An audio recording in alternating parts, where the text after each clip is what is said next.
ഇൻസ്റ്റാഗ്രാമിലൊക്കെ ഇപ്പോൾ ട്രെൻഡിങ് ആയിട്ടിരിക്കുന്ന ആ പിക്ചർ എങ്ങനെ ഉണ്ടാക്കണമെന്ന് നോക്കാം. ഫസ്റ്റ് അതിനായിട്ട് നമ്മൾ ജെമിനി എന്ന് പറഞ്ഞൊരു ആപ്പ് ഓപ്പൺ ചെയ്യുക. ജെമിനി ആപ്പല്ല, ഗൂഗിൾ ജെമിനിയാണ്, അത് ഓപ്പൺ ചെയ്യുക. അപ്പോൾ അതിനകത്ത് വരുമ്പോൾ ഇങ്ങനെ ഒരു ഇൻ്റർഫേസ് ആണ്. അതിനകത്ത് നമ്മൾ പ്ലസ് സിമ്പിൾ ഉണ്ട്, അതിനകത്ത് ക്ലിക്ക് ചെയ്ത് കഴിഞ്ഞാൽ നമുക്ക് വേണ്ട ഫോട്ടോസ് ഗ്യാലറിയിൽ നിന്ന് ആഡ് ചെയ്യാം. ഞാനൊരു ഫോട്ടോ ഇവിടെ ആഡ് ചെയ്തിട്ടുണ്ട്. ആഡ് ചെയ്ത് കഴിഞ്ഞിട്ട് ആ ഫോട്ടോൻ്റെ താഴെ നമുക്കതിനൊരു ഡിസ്ക്രിപ്ഷൻ, എന്ന് വെച്ചാൽ എന്താണ് നമ്മൾ എങ്ങനെയാണ് ക്രിയേറ്റ് ചെയ്യേണ്ടതെന്ന് അതിനുള്ളൊരു ഡിസ്ക്രിപ്ഷൻ ഉണ്ട്. അപ്പോൾ ആ ഡിസ്ക്രിപ്ഷനാണ് കൊടുക്കണം, അതനുസരിച്ചാണ് ആ ഫോട്ടോ തന്നെ. അപ്പോൾ ഇതിൻ്റെ ഡിസ്ക്രിപ്ഷൻ ഞാൻ ആ കമൻറ്റിൽ ഫസ്റ്റ് കമൻറ്റായിട്ട് ഇട്ടേക്കാം. അപ്പോൾ ഇത് ജസ്റ്റ് കോപ്പി ചെയ്യുക, ദെൻ അവിടെ കൊണ്ടുപോയി പേസ്റ്റ് ചെയ്യുക. ജസ്റ്റ് ഫോട്ടോയുടെ താഴെ പേസ്റ്റ് ചെയ്യുക. എന്നിട്ട് നമുക്ക് ക്ലിക്ക് ചെയ്ത് കഴിഞ്ഞാൽ അത് ആ ഒരു പിക്ചർ ലോഡാവും.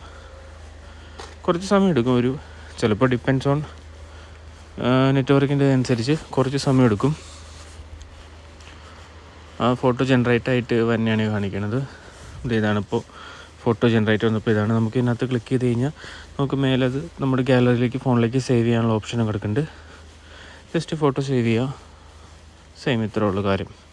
അപ്പോൾ ഇതിൻ്റെ ഡിസ്ക്രിപ്ഷൻ അത് ഞാൻ ഫസ്റ്റ് കമൻറ്റായിട്ട് ഇട്ടേക്കാം.